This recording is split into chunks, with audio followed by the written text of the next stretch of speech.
আলহামদুলিল্লাহ দেরি হলো, আমার ভাইজানেরা, আমার পরিবারের সদস্যরা তারা আজকে অনেক কিছু বুঝতে পারছে, অনেক কিছু জিনিস অনুভব করতে পারছে, জালিমদের চক্রান্ত বুঝতে পারছে। আজকে আলহামদুলিল্লাহ আমরা দাদা হুজুরের সিলসিলার উপরে সবাই একমত হয়ে আছি। এরপরও নিজেদের মধ্যে হাড়ির পাশে থাকলে একটু ঠুকুর মুকুর হয়, সেই জায়গা তো আমরা সংগঠিত ঐক্য হচ্ছে কেন? আজকে উঠে পড়ে লেগেছে বাতিলরা, আজকে উঠে পড়ে লেগেছে গুস্তাখে রাসূলরা, আজকে উঠে পড়ে লেগেছে সমাজ বিরোধীরা, আজকে উঠে পড়ে লেগেছে মানবতা বিরোধীরা, আজকে উঠে পড়ে লেগেছে সমাজদ্রোহীরা। তারা আবু বকর সিদ্দিককে বাংলা থেকে মুছে দিবার, তাই আমাদেরকে অঙ্গীকারবদ্ধ হতে হবে। আমাদের বাচ্চাদের দিলে দিলে আবু বকরের প্রেমকে আমরা ভরিয়ে দেব, রাজি আছে?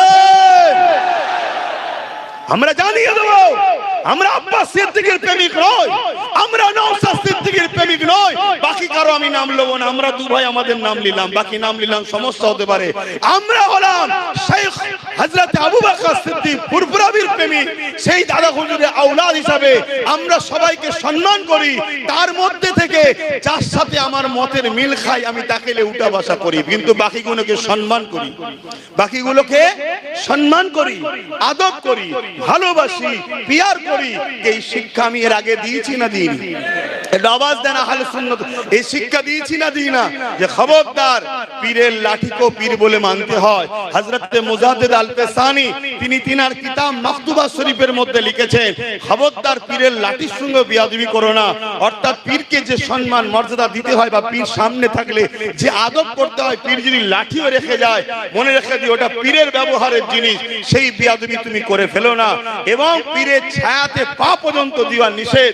সেই জায়গাতে আমরা সেই আদর্শওয়ালা মানুষ তৈরি করার জন্য আমি আমার সংগঠনের ছেলে ভালোবাসার মানুষদেরকে প্রায় বলে থাকি, দাদা হুজুরের সব আওলাদকে সম্মান করো, ভালোবাসো, পিয়ার করো, কিন্তু সবাইকে মানতে যেও না।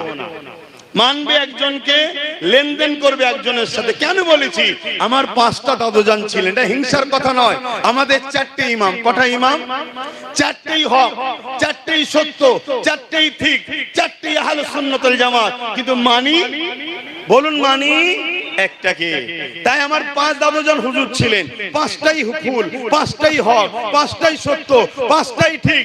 কিন্তু যিনি বড় হুজুরের ছিলেন, বাকি 4 হুজুরকে ভালোবাসতেন, সম্মান করতেন, চাচাজান হুজুর বলতেন, কিন্তু লেনদেন উঠে বসা বড় হুজুরের সাথে।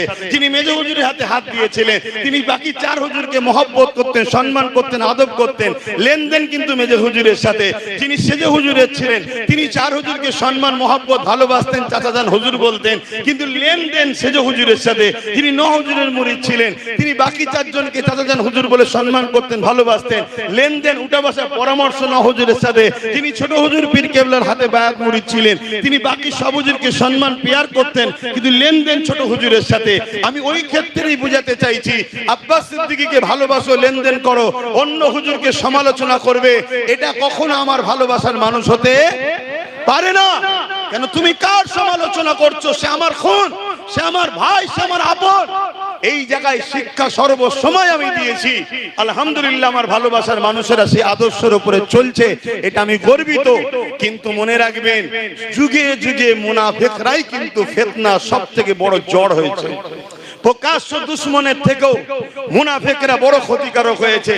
আলহামদুলিল্লাহ দেরি হলো, আমার ভাইজানেরা, আমার পরিবারের সদস্যরা তারা আজকে অনেক কিছু বুঝতে পারছে, অনেক কিছু জিনিস অনুভব করতে পারছে, জালিমদের চক্রান্ত বুঝতে পারছে। আজকে আলহামদুলিল্লাহ আমরা দাদা হুজুরের সিলসিলার উপরে সবাই একমত হয়ে আছি। এরপরও নিজেদের মধ্যে হাড়ির পাশে থাকলে একটু ঠুকুর মুকুর হয়, সেই জায়গা তো আমরা সংগঠিত ঐক্য হচ্ছি। এই জায়গায় কিছু মুনাফিক ঢুকে গিয়ে দেখা যাচ্ছে আমার নাম করছে, গুণগান গাইছে, অন্য ভাইকে ক্রিটিসাইজ করছে, অন্য ভাইয়ের নাম করছে, আমার ক্রিটিসাইজ করছে। জানবেন এ কোন মুনাফিক। কেন? তুমি যদি দাদা হুজুরের সিলসিলার বায়াত মুরিদ বা অনুসারী হতে পারো, দাদা হুজুরের খুন যে শরীরে আছে সেই শরীরের বিরুদ্ধে তুমি সমালোচনা করতে পারো না। এটা তোমার মাথায় রাখতে হবে। তাহলে সুন্নাতুল জামাতের এই যে দীর্ঘ 9 বছর আপনাদের যে নিয়ে চলা হলো, এ থেকে আমরা বিভিন্ন জায়গায় ফ্রি মেডিকেল ক্যাম্প, ফ্রি চিকিৎসা এবং পীর আবু বকর সিদ্দিক মেরিট স্কলারশিপ আমরা দিয়েছি। সেই হিসাবে কেন, যাতে করে আরো পড়াশোনায় তারা এগিয়ে যেতে পারে।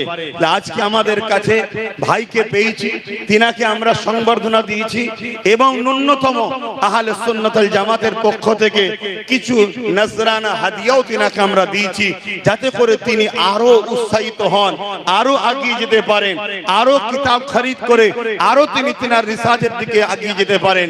যেটা আমরা দিয়েছি এটা খুব সামান্য, আজকের বাজারে 50,000 টাকার কোনো মূল্য আছে বলে আমি মনে করি না, খুব সামান্য ব্যাপার। কিন্তু আমি মনে করি এমন একটা নিয়ামত, এমন একটা জিনিস আমার ভাইকে দেওয়া হয়েছে, এটা পাবার আশা সকলের হওয়া দরকার। সেটা হলো পীর আবু বকর সিদ্দিক রত্ন। পীর আবু বকর সিদ্দিক রত্ন, এটা কিন্তু অনেক বড় একটা গুরুত্বের ব্যাপার। যদি আমরা শেখের মহব্বতের মানুষ হই, এটা আমাদের কাছে অনেক বড় ব্যাপার একটা।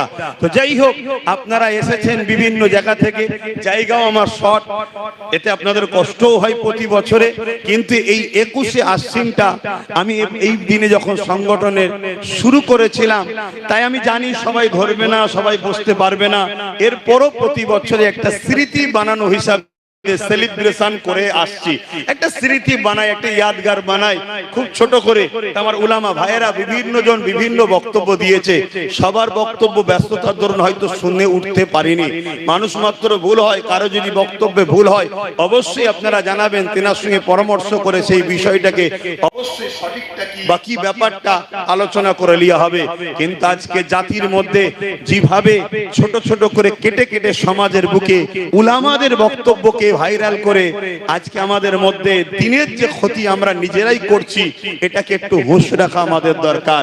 কেননা আমাদের সমাজে মুনাফিক সব সময় উৎপেরে বসে আছে, কোন পথে কোন রাস্তা দিয়ে ইসলামের উপরে আঘাত দেওয়া যায়। তাই একটা যখন উলামা কিছু একটা মিস্টেক, আমি বলবো না, হয়তো ভুল বলবো না, মিস্টেক বলতে পারি, কেন উলামা তো তিনি তো জাননেওয়ালা, তার দ্বারা ভুল হয় কি করে, মিস্টেক বেখিয়ালে সেটাকে কাটিং করে যখন ছড়িয়ে তুমি বাজারে ছড়াবে, এটা শুধু তার ক্ষতি হলো না, তুমি ধর্মের ক্ষতি করছো, তুমি দ্বীনের ক্ষতি করে ফেলছো। তুমি তাকে সামনে রেখে সমাজের মুনাফিকরা পুরো সমাজের উপরে আঘাত করবে, এটা আমাদের মাথায় রাখা দরকার। পাশাপাশি নতুন যে বছর আমাদের জন্য আসছে, আজ থেকে শুরু হচ্ছে আহলে সুন্নাত ওয়াল জামাতের 10 বছরে যে পা দিয়ে, প্রত্যেকটা সংগঠনের ছেলেকে বলবো, আপনারা নিজেরা প্রতিটা মসজিদের ইমামদের দ্বারা নামাজের মধ্যে আমাদের এখনো দেখছি অনেকের কিছু ত্রুটি ভুল ভ্রান্তি আছে, সেগুলোকে সংশোধন করে নেন। পাশাপাশি আপনারা নিজেদের বাচ্চাদের ঘরে চেষ্টা করবেন, নিজেদের বাচ্চাদের ঘরে ডাক্তার বানান, উকিল বানান, জজ বানান, ডিএম বানান, কিন্তু প্রাথমিক সময় 3টে শিক্ষা অবশ্যই দিতে হবে। নবী পাক সাল্লাল্লাহু আলাইহি ওয়াসাল্লামের প্রেম, আহলে বায়াতদের প্রেম, দ্বিতীয় নম্বর হলো কোরআনের শিক্ষা, এটা আমার রাসূলের কওল। এই 3টে শিক্ষা দিতেই হবে। তাই আপনারা এই 3টে শিক্ষা দিবার সময় একটু দেখে নেবেন কার কাছে শিক্ষা দিতে চাইছেন। কেন আজ বড় পরিকল্পনা করে, সেদিনে যেমন কারবালার ময়দানে ইমামে হোসাইন হুজুরের তাবু ছিল, এজিদ বাহিনীরও তাবু ছিল, ইমামে হোসাইন পাকের তাবুতো আজান হয়েছে, এজিদ বাহিনীর তাবুতো আজান হয়েছে। ঠিক তেমনই আজকে পূর্ব ভারতে আহলে সুন্নাত ওয়াল জামাতের হেড অফিস ফুরফুরা দরবার শরীফ অর্থাৎ দাদা হুজুর পীর কেবলা, এই সিলসিলাকে মিটাবার জন্য মাদ্রাসার নামে অনেক নকল জিনিসও তৈরি হচ্ছে। যে কোনো পুরো মাদ্রাসা, কিন্তু সেখানে শিক্ষা দেওয়া হচ্ছে ওই যে 72 ফেরকা। আল্লাহ নবী বললেন যে 73টা দল হবে, আমার উম্মতের মধ্যে 73 দলে বিভক্ত হয়ে যাবে, 72 ফেরকা হবে, একটা জামাত হবে। সেই জামাত আহলে সুন্নাত ওয়াল জামাত, কোরআনের ভাষায় হিজবুল্লাহ। সেই দিকটাকে খেয়াল করে আমাদেরকে বাচ্চাদের ঘরে দ্বীনের তালিম দিতে হবে।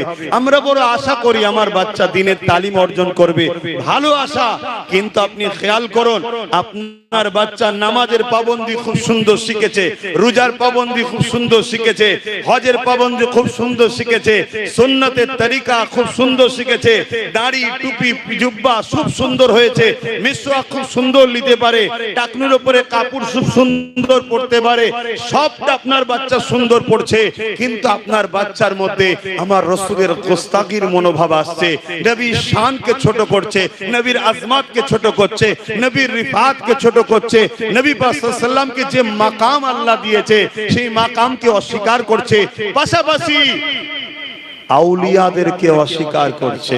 একটু খেয়াল করুন, ইমামদেরকে অস্বীকার করছে। তাহলে আপনি আপনার বাচ্চাকে কোন দিকে নিয়ে যাচ্ছেন? ৭২ ফিরকায় চলে যাচ্ছে না তো? এটা আপনাদেরকে অনুরোধ করব, কেন আহলে সুন্নাত ওয়াল জামাত নিশ্চয়ই আপনারা দেখবেন এর উদ্দেশ্যের মধ্যে একটা উদ্দেশ্য বাতিল বেদাত মতলব যে আছে সেগুলোকে নষ্ট করে প্রকৃত কোরআন সুন্নাহ ইজমা কিয়াস আহলে সুন্নাত ওয়াল জামাতের আকীদাকে মজবুত করে গড়ার লক্ষ্যে আহলে সুন্নাত ওয়াল জামাত। তাই প্রতিটা জায়গায় যেখানে যেখানে কমিটি আছে আলহামদুলিল্লাহ, যেখানে কমিটি নাই আরো বাড়ান। পাশাপাশি আপনারা যারা এখনো কমিটির মধ্যে ঢুকতে পারেননি, হয়তো ইসালে সওয়াব এসেছেন, তারাও ঢুকার চেষ্টা করেন।